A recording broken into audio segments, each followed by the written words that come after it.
তুই কি ভাবছো তোরে ছাড়বো? তোর টুকি মস্তক দিয়ে বের করবো আমরা, তারা তুই মন কর। আমি জানি না নিজেকে আমি সেন্সলেস হয়ে পড়েছি। তারপর আমি আর কিছু করতে পারবো না। একজন পর একজন আসছে, আমার কাপড় ছিল না গে। আজকে আমি আবারও হাজির হয়েছি। গেল 17 তারিখ 17 মার্চ যে পল্লবীতে যে নারী সাংবাদিক ধর্ষণের শিকার হয়েছে, যে নির্যাতনের শিকার হয়েছে, আজকে আমার সাথে তিনি উপস্থিত আছেন। এবং আমরা সবসময় বাংলাদেশের আইন মেনে কখনো নির্যাতিতার যে নির্যাতনের যে শিকার হয় তার ছবি আমরা কখনোই ক্যামেরার সামনে আনি না, কিন্তু আজকে আমরা ওনার অনুমতিতে, ইভেন উনি চাচ্ছে বলে ওনাকে আমরা সরাসরি ক্যামেরার সামনে আনছি। আসলে আজকে আমরা জানবো ওনার থেকে যে আসলে ওনার সাথে কি ঘটেছিল। আপু, হ্যালো, আসসালামু আলাইকুম। আমি senior reporter Afroza Sultana, planning ইন্ডাস্ট্রিতে টেকনিক বিট করছি 5 বছর। আমি গভর্নমেন্টের ভাবে তালিকাভুক্ত হয়েছি 2 বছর, এটা আমার আইডি। আর আমি মোটমাট 10টি পত্রিকা 11টি পত্রিকা কভার করে এই পর্যন্ত এসেছি। 12 বছর আমার অভিজ্ঞতা। বর্তমানে এটা পত্রিকা আমার ব্যাকসাইড পত্রিকার। তো আইডি কার্ড ছাড়া, মানে হুইসেল ছাড়া যদি অপরাধী ধরতে যেতে হয় তো দ্রুত অপরাধী ধরা যায় বা শনাক্ত করা যায়। আমি ওভাবেই, যেমন কাজের মহিলা হিসাবে, ঝাড়ুদার হিসাবে, ক্লিনার হিসাবে আমি যখন যাই খুব দ্রুত একটা তথ্য আবিষ্কার এবং ওটা খুব দ্রুত আমি কভার করে নিয়ে আসতে পারি। আইডি কার্ড ঝুলিয়ে যাই, আমি হয়তো বা মার্ডার হবো বা রেপ হবো বা গুম হবো, এ কারণে যেতে পারি না। আমি যদি ইন্টারন্যাশনাল বিটির সাথে জড়িত, বিজনেস বিটির সাথে জড়িত, অপোজিটে আমিও একজন মানুষ, সামাজিক। আমার বাবা এবং ভাই নির্মমভাবে মার্ডার হয়, তাদের অঙ্গ প্রত্যঙ্গ কেটে নিয়ে যায়, এগুলো মাথায় রেখে বুকে লাশ নিয়েও আমি নিউজ কভারেজে যাই। সবকিছুর পিছনেও আমি একজন মানুষ।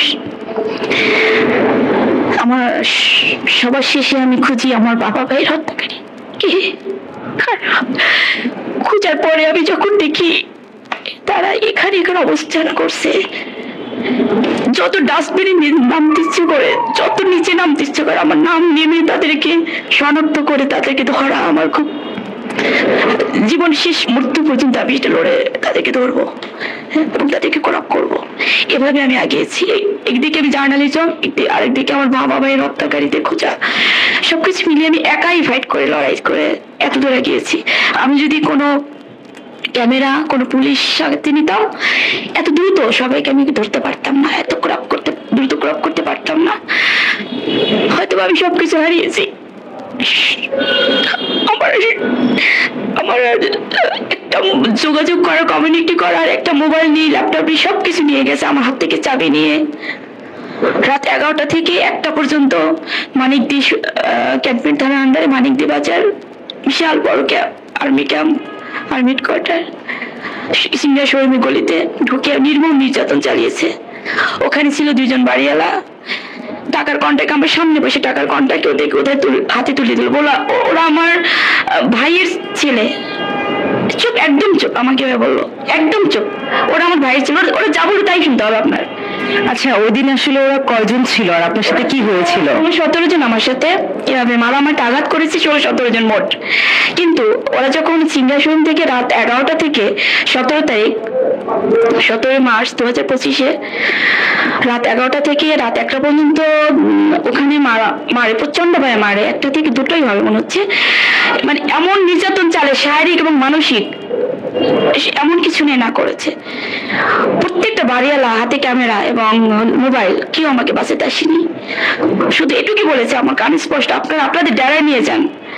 আমাকে এবার বল, চুপ, একদম চুপ। ওরা আমার ভাইয়ের ছেলে, ওরা যা বললো তাই হবে। ওখানে মাটি কাটা ওই বাড়িওয়ালাটা, মানে আপনি সংবাদের তথ্য সংগ্রহ করতে গিয়ে নির্যাতনের শিকারটা হয়েছেন? ওই বাড়ির প্রত্যেকে, বাড়িওয়ালা মেয়ে আর ভাড়াটিয়ারা সবাই, মেয়েরা ইমুতে উলঙ্গ হয়ে ছেলেদের কালেক্ট করে ওই গ্রুপটা হাতে তুলে দেয়, যে গ্রুপটা আমাকে আক্রমণ করেছে। আর ছেলেরা উলঙ্গ হয়ে মেয়েদের কালেক্ট করে ওই গ্রুপ হাতে তুলে দেয়। 2 দিন 3 দিন, তারপর জিম্মি করে রাখে। জিম্মি করার পর যত টাকা পয়সা, স্বর্ণ গহনা, বাড়ি যত লিখে নেয় ওরকম লিখে নেয়।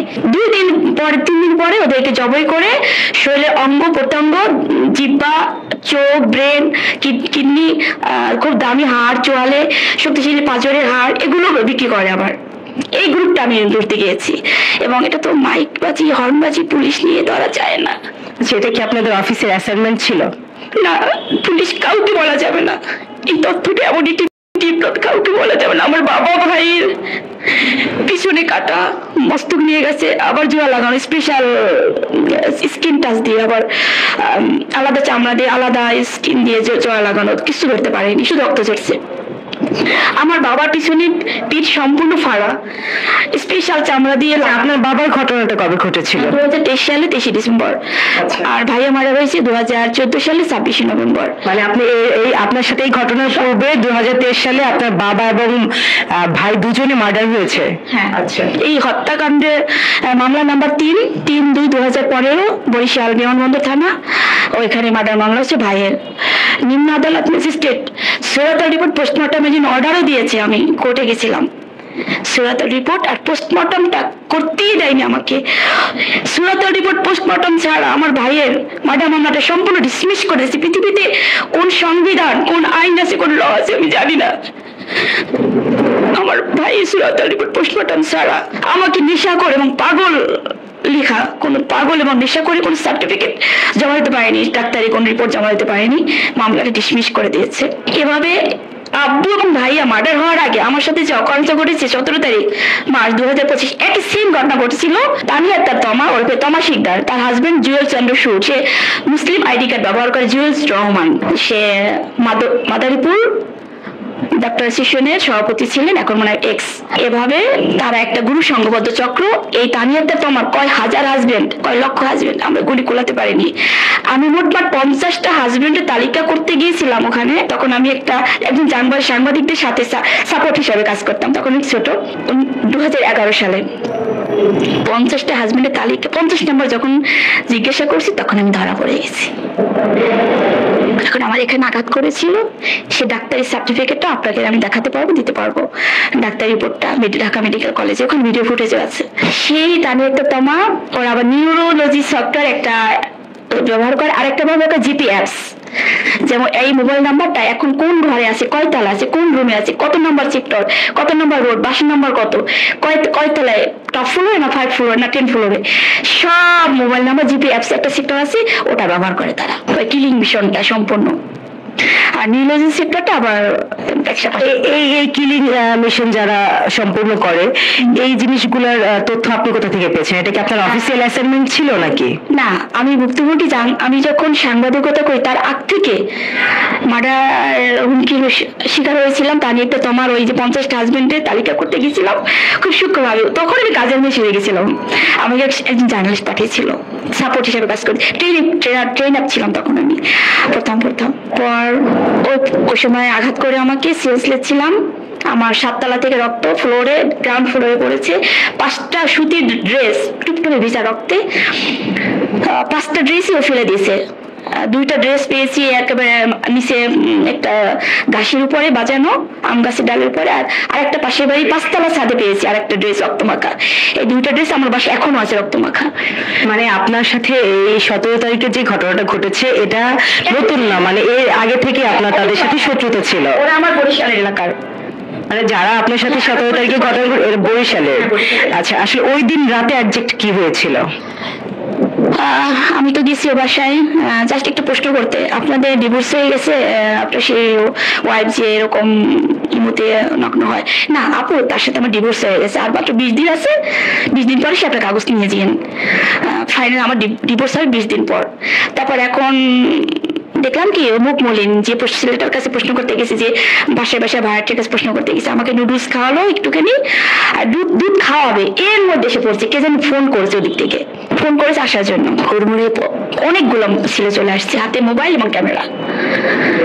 আমি দুধ খাবো, দুধ খেতে পারিনি, নুডলসটা খাবো আর বাসায় চলে যাবো। 10 মিনিট বেশি থাকার প্রশ্ন দরকার নেই আমার, কারণ আমার যা দরকার আমি পরে নিতে পারবো। রাত হয়ে গেছে। ওরা ক্যামেরা নিয়ে এসে কি বলে আপনার সামনে ঢুকলো? তুই কিছু কথা বলবি না, মানে যার কাছে প্রশ্ন করতে গেছিস সেই মনে ফোন করে বলেছে, মেসেজ করে দিছে, অথবা তুই কোন কথা বলবি না, আমরা ডিল করবো, তোরা কিছু বলবো না। এবার আস্তে সরাই দিল, আমার হাতে তুলে দে, আমাদের হাতে তুলে দে, ভাই বলা হলো। তারপর আমি আবার হাত থেকে মোবাইলটা নিয়ে আসতে মারলাম, এই মায়ের শুরু হলো। মোবাইল কোথায় মোবাইল ছিল একটা, আছাড় মেরেছি। আর আমার হাতে ব্যাগ, মোবাইল, কিল, ঘুষি, লাথি, আমার হার্টে লাথি, পিঠে লাথি, লাথি উঠে দাঁড়িয়ে আবার লাথি উঠে দাঁড়িয়ে, এবং ওরা আবার লোক আসতে বললো, কাঁদে কাঁদে যেন আবার দল দল লোক আসলো। পাশে পাশে অনেক সিনিয়র, অনেক বয়স্ক ভারবার থেকে একটা লোক, তাদের হাতে এখন কন্ট্যাক্ট হচ্ছে টাকার, আপনাদের ঠিক মতো সবকিছু দেওয়া ভাগ দেওয়া হবে, আপনি শুধু আমার হাতে তুলে দিন। হ্যাঁ নিয়ে যান, আপনাদের টাকা নিয়ে যান। একদম চুপ, একদম চুপ, একদম কথা বলবে না। ওরা আমার ভাইয়ের ছোট ছেলে, একমাত্র ভাইয়ের ছেলে, ওদের সব কথা শুনবি তুই, তুই মোবাইল ছিল, তুই যৌন করবি, তুই কোন সাংবাদিক না। তবে আমার মোবাইলটা নিয়ে গেছেন, আমি দেখাচ্ছি, আমি মায়ের কষ্ট যন্ত্রণায় আমি বলতে বাধ্য হয়েছি। তখন আমি জার্নালিস্ট, স্যার বলতাম না, আমি তুই কোনো সাংবাদিক না, তুমি পেশাদার যৌনকর্মী এবং মোবাইল চুরি করতে আসছো। তাহলে মোবাইল কই করছিল আমি তো আপনাদের সামনে। আমার মূলত আপনাকে যৌনকর্মীর মোবাইল চুরি এই ধরনের আখ্যা দিয়ে আপনাকে আমার চাবি, আমার ব্যাগ, আমার মোবাইল, আমার টাকা নিয়ে যাওয়ার পরে এ কথা বলতেছে, ভিডিও কল ট্রাই করতেছে অন্য মোবাইল দিয়ে। এখন আমি চিৎকার বলতেছি যে একটু বাঁচান আমাকে, আমাকে তো মারি পড়বে। আমি বুঝতে পেরেছি যে তোমরা বাবাই নিহত, এটা তো অনেক অনেক আগ থেকে আমাকে টার্গেট করছে, আজকে নতুন না, একটু বুঝতে পারছি। তারপর ওদের পাও ধরলাম, পা ধরলে হবে না, পাও ধরলে হবে না, কান্না করলে হবে না, মুখ ভেটকেলে হবে না, তুই সব অভিনয় জানো। প্রত্যেকটা আত্মীয় স্বজনকে 5 লাখ করে টাকা, বেশি না 25-26টা ফোন দে, 5 লাখ করে টাকা না, আমাদের সুদে আসলে উঠে যাবে এই খরচ আমাদের। ওখানে আমি কাদের নাম্বারে ফোন দেবো, কিভাবে ফোন দেবো? ওর তো মোবাইলই নেই, আমি কাকে ফোন দেবো? আমি বাংলাদেশের মানচিত্রকে ধ্বংস করার জন্য, বাংলাদেশের সংবিধানকে ধ্বংস করার জন্য, বাংলাদেশের মূল শিকড়কে ধ্বংস করার জন্য যে টার্গেট নিয়েছে তারা কোনো বাঙালি হতে পারে? কোনো বাঙালি কিভাবে নির্যাতন করে না আমাকে? আমার নিজেকে তখন এমন মনে হয়েছে আমি কোনো বাঙালি না, আমি কোনো বাঙালি নারী না, আমি কোনো মুসলিম নারী না, আমি কোনো গণমাধ্যম কর্মী না, আমি কোনো সাংবাদিক না। এরকম নিজেকে অসহায় মনে হচ্ছে। আমি ওদের পাও ধরছি, অনেক যা বলেছে তাই করতে বাধ্য হয়েছি। আমার সারা শরীরে মনে 20 থেকে 25টা কালো স্পট ছিল, এখন একটু একটু হালকা হয়েছে। আমি দাঁড়াতে পারি না, হাঁটতে পারি না, আমার ব্রেনে এত বেশি আঘাত করা হয়েছে।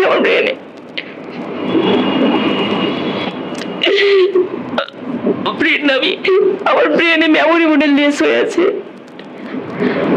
অনেক বেশি মাথায় আঘাত করা হয়েছে আমার। পরবর্তীতে মানে ওরা যা মারধর করলো বা আপনার থেকে টাকা দাবি করলো, তারপরে আপনার সাথে মানিকদি সিঙ্গার শোরুম থেকে গলি থেকে মারতে আমি তো খালি পাই, মারতে ওখানে বাংলাদেশ এয়ারফোর্সের গেটের ঠিক অপোজিটে বটগাছের নিচে একটা মাছের বাজার আছে, মাছের বাজার ঠিক দক্ষিণ পাশের গেট গলিটা, ওখানে সিসি ক্যামেরা খুব কম। ওই গলি থেকে মানে ওরা খুব ট্রেন আপ, তারপরে মাছের বাজারের ওই পিছনে গলি থেকে মারতে চিৎকার করতে গেছে, এই যে দেখেন কট খাইছে যৌনকর্মী, পেশাদারি যৌনকর্মী আর মোবাইল চুরি করতে আসছিল। ভাইয়া দেখেন এভাবে করতে চারপাশের লোকজন ওদের সাপোর্ট হয়। একটা 2 লিটার মতো পানি চাইলো, আবার পানি দিল দেখুন পাশের টেলার্সের দোকান, ওদের সাপোর্ট হয় সব। আমি এতবার বললাম ভাই আমি অনেক সিনিয়র রিপোর্টে, একটু বাঁচানো আমাকে। চলতে এত রাত হয়ে গেছে, 1-2 থেকেই ধরছি আমি, কারণ আমি তো মোবাইল দেখি না, আর মাথায় আঘাত তো।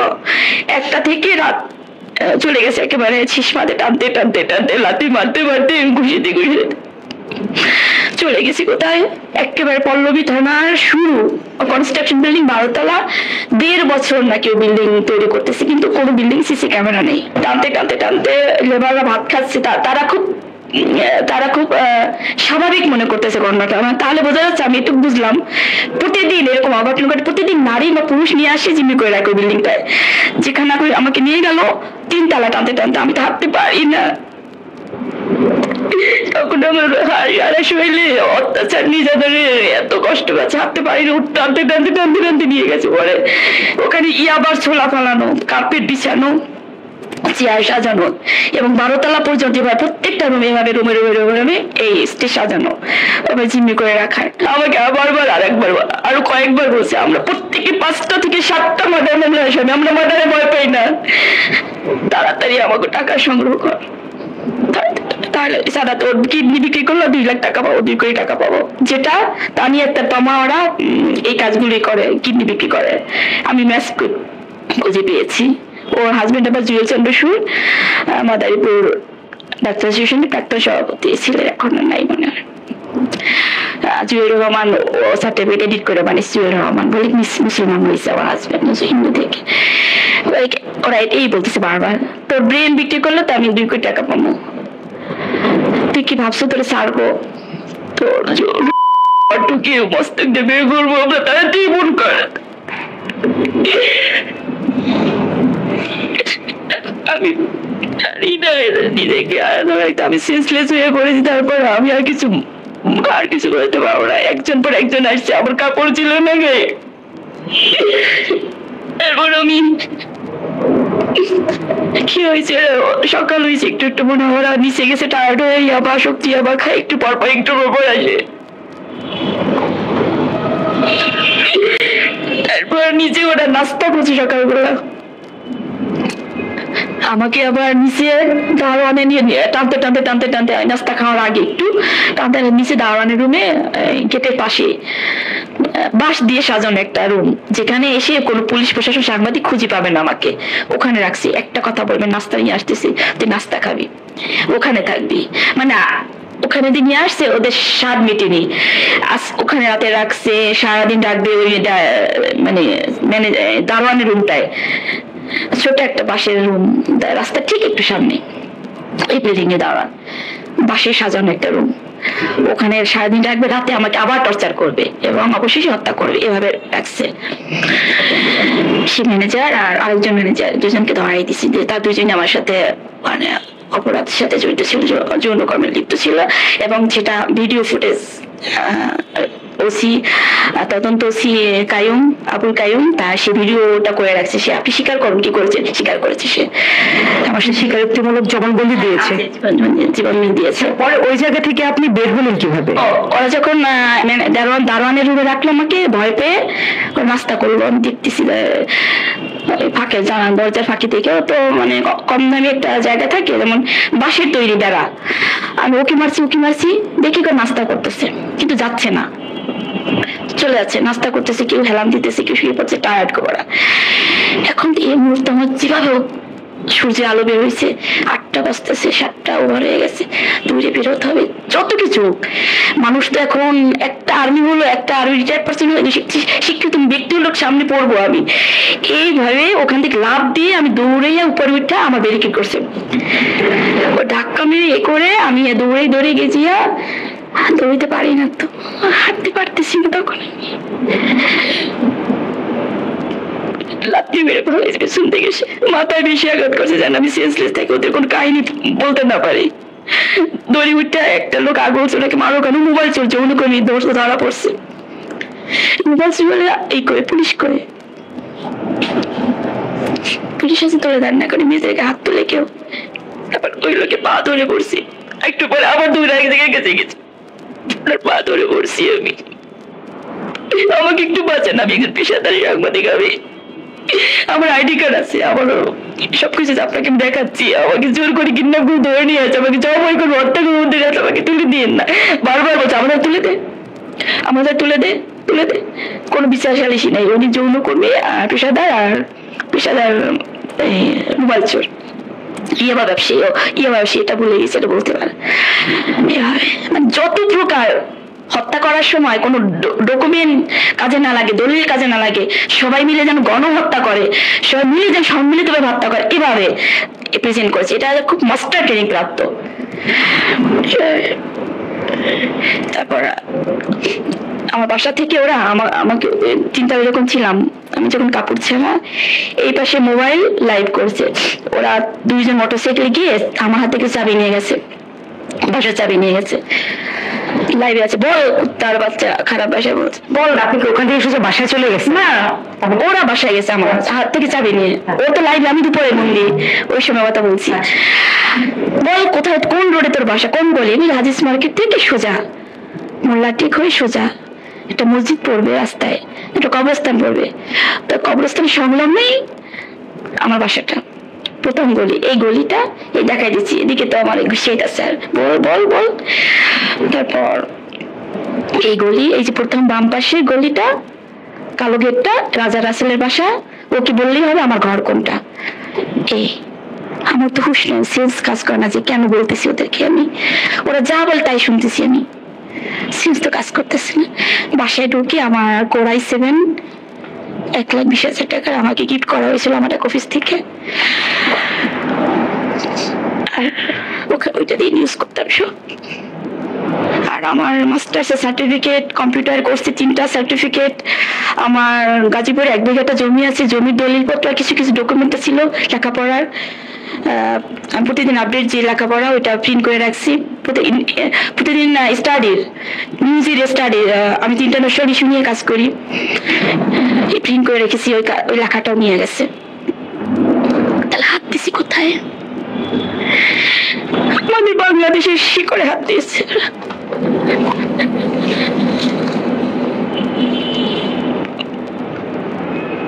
আমি যদি প্রাইভেট কার নিয়ে, লোগো নিয়ে, আইডি কার্ডটা নিয়ে যাইতাম, আমি না পারতাম ওদের ধরতে, না পারতাম আমার পরিবারের হত্যাকারী খুঁজে বের করতে। এখন আমি বুঝতে পারছি কি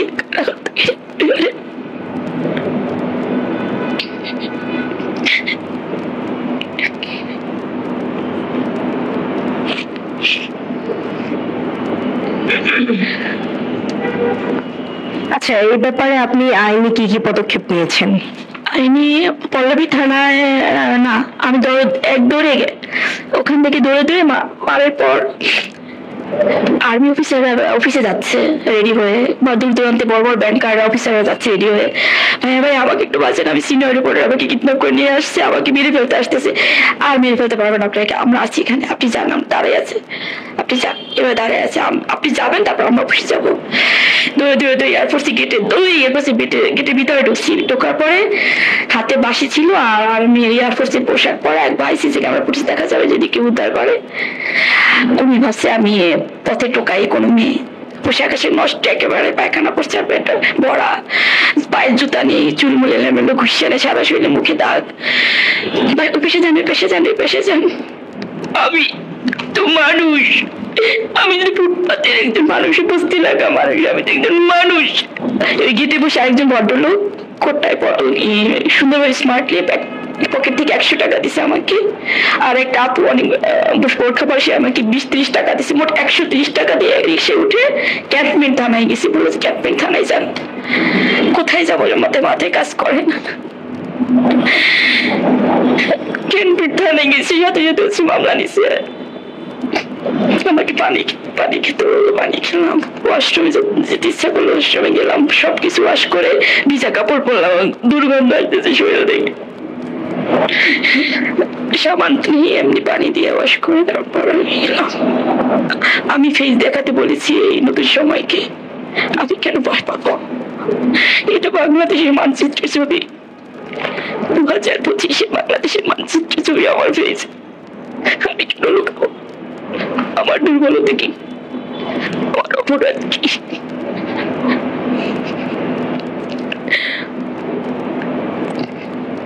সবাই আমার ছবি প্রচার করবেন, আমি বলে দিলাম।